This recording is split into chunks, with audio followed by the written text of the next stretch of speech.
Well, honey, we're being told that there's no need to panic, but people still are, aren't they?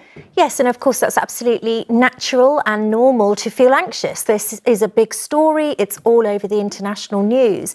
So there's nothing sort of abnormal if you do feel worried, and particularly this kind of instinct to stockpile or to hoard things that you think you might possibly need when we are feeling anxious. That again is a natural sort of human tendency to do that. It actually has kind of evolutionary history to it, that primitive man would have been very sensible to do that.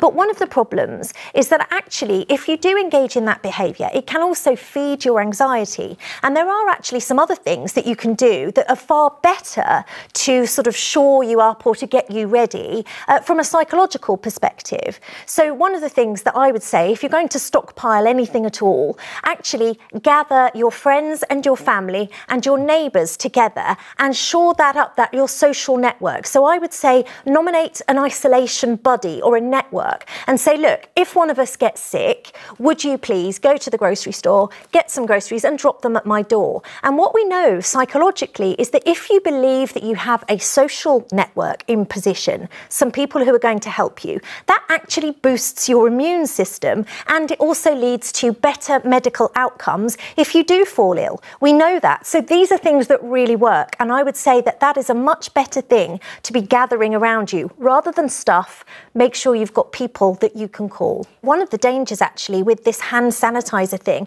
is that if people have got cheap hand sanitizers or ones that are actually ineffective, psychologically that might make them less likely to take the measures that actually do help, such as washing your hands, such as not touching your face, those kinds of things. So in fact, it's probably better that you just do the good old-fashioned hand washing, soap.